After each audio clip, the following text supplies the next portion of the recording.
साथियों, मैं हूँ अभी राजस्थान के गोविंद गुरु जी के चरणों पे। वो स्थल, वो तपोभूमि जो मानगढ़ पहाड़ी पे बलिदान हुए 1500 निहत्थे लोगों की हत्या की हमें याद दिलाती हैं। ये बताती है हमें कि अंग्रेज़ों ने किस प्रकार से हमारे स्वतंत्रता आंदोलन को कुचलने का कुत्सित प्रयास किया। अब देखिए साथियों, जेल में अब ये जानते हैं कि गुरु कौन थे। आपको मैं ले जाती हूँ, देखिएगा। गोविंद गुरु जो थे, बाछल देव की प्रार्थना पर गुरु गोरखनाथ ने उसे वरदान दिया था कि एक तेजस्वी पुत्र तुम्हारे यहाँ पे जन्म लेगा और उसका नाम रखना है गुग्गल व गोरख, दोनों का संयुक्त रूप से, और इसलिए उनका नाम रखा गया गुग्गी। इनका जन्म 20 दिसंबर 1858 को हुआ था साथियों, और बंजारा परिवार था। लेकिन हमारे यहाँ पे परिवार कौन है ये मायने नहीं रखता। हम कितने राष्ट्रभक्त हैं, हमारे लिए वही तो सर्वोपरि है। और इसीलिए 1903 में गोविंद गुरु ने एक संप सभा का आयोजन किया। हमारे वनवासी भाई जो है, संप कहते हैं मेल को।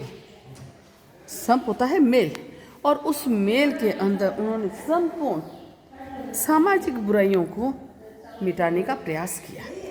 और इसीलिए उन्होंने कुछ उद्देश्य भी निर्धारित किए, जिससे स्वदेशी अपनाना, नशा नहीं करना, जो कि स्वस्थ समाज का निर्माण करते हैं, मजदूरी करना, पारिवारिक जीवन अच्छे से जीना, जो आज हम कुटुंब प्रबोधन देख ही रहे हैं साथियों। इस तरह से उन्होंने लोक चेतना का शंखनाद किया था और संपूर्ण जीवन वो इसके लिए जूझते रहे।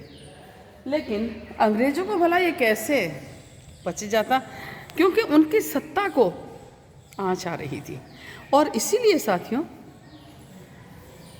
बर्बर नरसंहार की रचना की गई और मानगढ़ धाम कांति चेता व्यक्तित्व, जन जन के श्रद्धा पुरुष गोविंद गुरु के नेतृत्व में लोक जागरण और स्वातंत्र्य चेतना गतिविधियों का केंद्र बिंदु जो था, इसी स्थल पर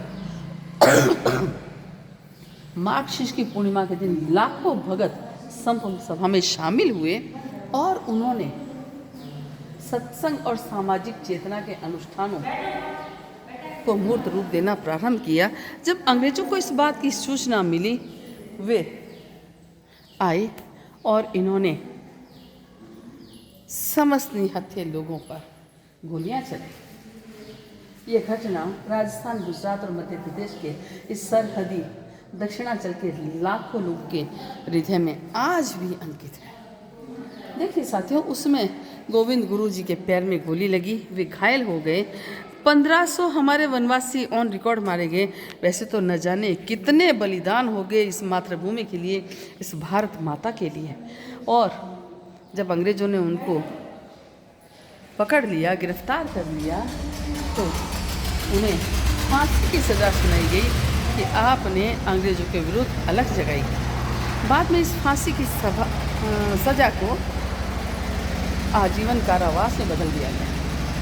30 अक्टूबर 1931 को लाखों भक्तों और अनुयायियों के आस्था के केंद्र गोविंद गुरु का स्वर्गवास हो गया और वे हमेशा हमेशा के लिए चिर निद्रा में सो गए। आपको ये सब बताने का मेरा इतना ही उद्देश्य है साथियों कि हमारी जनजाति परिवार जो हैं, वो इस राष्ट्र को, इस मातृभूमि को अपना समझने के लिए, अपना बताने के लिए, अपना स्नेह, अपना सम्मान प्रदर्शित करने के लिए सब कुछ छोड़ सकते हैं।